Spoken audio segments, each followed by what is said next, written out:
আসসালামু আলাইকুম সুপ্রিয় দর্শক, মরিসাসের ভিসা প্রত্যাশীদের জন্য নিয়ে আসলাম নতুন একটি ভিডিও। কয়েকজন জানতে চাচ্ছেন মরিসাস ভিসা চালু হয়ে গেছে নাকি। বিভিন্ন ধরনের মরিসাসের চাকরির অফার বিজ্ঞপ্তি ইতিমধ্যে সোশ্যাল মিডিয়াতে ব্যাপক হারে ঘুরপাক খাচ্ছে। আর সেই সব বিজ্ঞপ্তির মধ্যে একটা বিজ্ঞপ্তি আমার কাছে অনেকেই পাঠিয়ে এটা জানতে চেয়েছেন যে এই সব বিজ্ঞপ্তি কতটুকু সত্যতা আছে তা নিয়ে আলোচনা করব।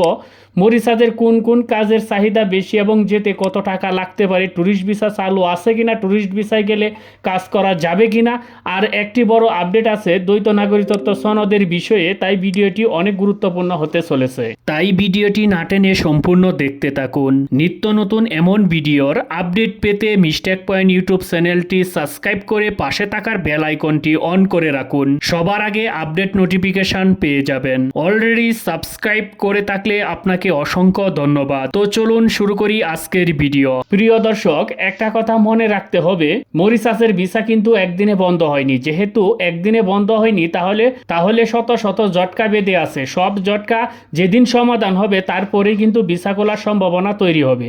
এক কথায় এখন পর্যন্ত মরিসাসের ভিসা বন্ধ আছে। যারা আমার কাছে মরিসাসের নিয়োগ বিজ্ঞপ্তি পাঠিয়েছেন তারা বলবেন যে এই নিয়োগ বিজ্ঞপ্তিটা কিভাবে দিল। এখন আপনাদের মনে এই প্রশ্নটা আসতে পারে যে এই নিয়োগ বিজ্ঞপ্তিটা কিভাবে ফেসবুক ইতিমধ্যে সোশ্যাল মিডিয়াতে ঘুরপাক খাচ্ছে এরকম অনেক নিয়োগ বিজ্ঞপ্তি। আর এর মধ্যে একটা নিয়োগ বিজ্ঞপ্তি সাবস্ক্রাইবার আমাকে এটা পাঠিয়েছেন যে এই রকম নিয়োগ বিজ্ঞপ্তিগুলো ঘটতেছে, তাহলে মরিসাসের ভিসা তো অবশ্যই খোলা আছে না, যদি খোলা না থাকবো তাহলে এই নিয়োগ বিজ্ঞপ্তিগুলো কেন ঘুরে। আমি মরিসাসের এই নিয়োগ বিজ্ঞপ্তিগুলো একটু আপনাদের সামনে একটু পড়ে শোনাই। যে মরিসাসের জরুরি নিয়োগ বিজ্ঞপ্তি, এখনই মরিসাস কেরিয়ার গড়ার সুবর্ণ সুযোগ। কাজের ধরন বেকারি অপারেটর, বিজ্ঞ বা অভিজ্ঞ যাইতে হোক না কেন সেটা হইলেও চলবে।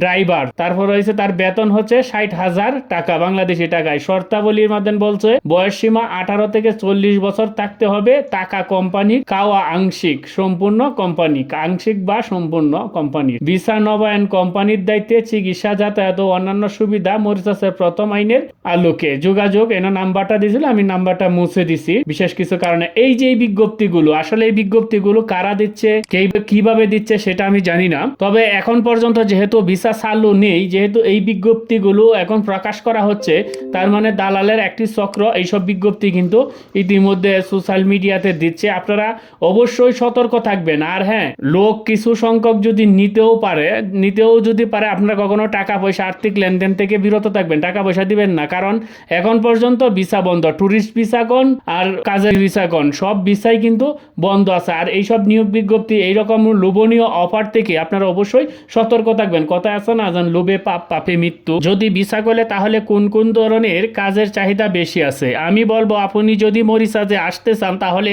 বেকারির কাজ, কনস্ট্রাকশনের কাজে আসতে পারেন। যারা গার্মেন্টস এর কাজ জানেন তাহারা নামমাত্র খরচে কিন্তু আসতে পারবেন। এখানে সম্পূর্ণ ফ্রিতেই কিন্তু কোম্পানিগুলো শ্রমিক নিয়োগ দেয়। টাকাটা খরচ হয় দালাল এজেন্সিগুলো নিয়ে থাকে। এছাড়াও অন্য কাজে আসলে কাজ ও বেতনের উপর ভিত্তি করে এবং দালাল এবং বিভিন্ন ধরনের এজেন্সির উপর নির্ভর করেই কে কত টাকায় শ্রমিক পাঠাবে। তবে আপনাকে একটা ধারণা দেওয়ার জন্য সাধারণত 2 থেকে 3 লক্ষ টাকায় মরিসাসে আসা যায়। আবার এজেন্সি ও দালালের বেদে 4 থেকে 5 লক্ষ টাকাও খরচ হতে পারে। যদি ট্যুরিস্ট ভিসায় আসতে চান তাহলে নির্ভর করবে আপনি কার মাধ্যমে আসবে, সে আপনার কাছ থেকে কত টাকা নিবে। তবে 1 থেকে 2 লক্ষ টাকার মধ্যে কিন্তু আসা যায়। এখন কথা হলো ট্যুরিস্ট ভিসায় এসে কাজ করতে পারবেন কিনা, আসা উচিত হবে কিনা। ট্যুরিস্ট ভিসা নিয়ে যদি দালালের মাধ্যমে কাজের উদ্দেশ্যে আসতে চান তাহলে উচিত হবে না। আর যদি সরাসরি কোনো কোম্পানি আপনাকে আসার জন্য বলে তাহলে ঠিক আছে। একটা কথা মনে রাখবেন, যদি সরাসরি কোম্পানি আপনাকে আমন্ত্রণ পত্র পাঠায় তাহলে আসতে পারবেন। আমার বাস্তব অভিজ্ঞতা থেকে বলছি, সরাসরি কোম্পানি ট্যুরিস্ট ভিসা দিলে সমস্ত খরচ কিন্তু কোম্পানি বহন করে। তাহলে কোম্পানি যদি আপনাকে কোনো ভিসা দেয় তাহলে কিন্তু আপনি আসতে পারবেন। আর একটা গুরুত্বপূর্ণ বিষয় আছে দ্বৈত নাগরিকত্ব সনদের আবেদন সংক্রান্ত।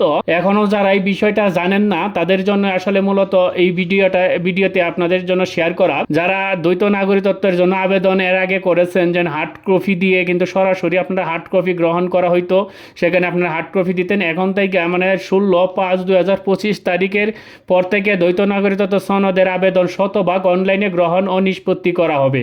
এটা আর এখন আর হাতে দিতে পারবেন না, এটা সরাসরি অনলাইনের মাধ্যমে আপনার দিতে হবে। সেই অনলাইনের লিঙ্কটা তারা দিয়েছে scs.ss msd.gov.bd এই লিঙ্কে নিজস্ব জিমেইল আইডি দিয়ে লগ ইন করে অনলাইনে ফর্ম পূরণ এবং প্রয়োজনীয় ডকুমেন্ট আপলোড ও পেমেন্টের মাধ্যমে সরকারি ফি পরিশোধ করে আবেদন করা যাবে।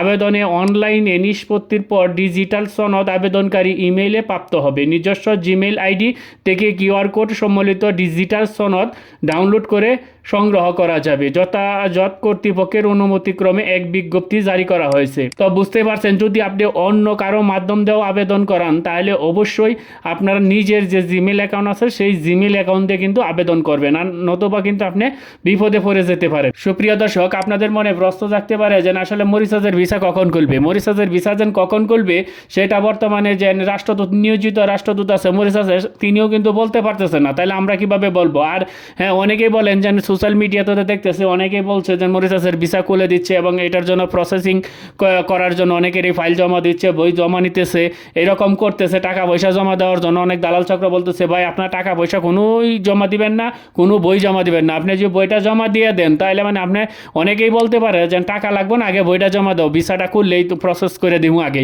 কিন্তু এটা করলেন কি, আপনি বইটা জমা দিলেন না, আপনি একটা ফাইন মারা খাইলেন, কারণ বইটা আপনি আনতেও পারবেন না, অন্য কোনো দেশে যাইতেও পারবেন না। আপনি মনে হইতে পারে যে পরিস্থিতি এর উপর ভিত্তি করে আপনি অন্য কোনো রাষ্ট্রে যাইতে পারেন। যদি আপনি বইটা জমা দেন তাহলে দেখা গেছে যেন তার পিছিয়ে পিছিয়ে ঘুরতে হইব।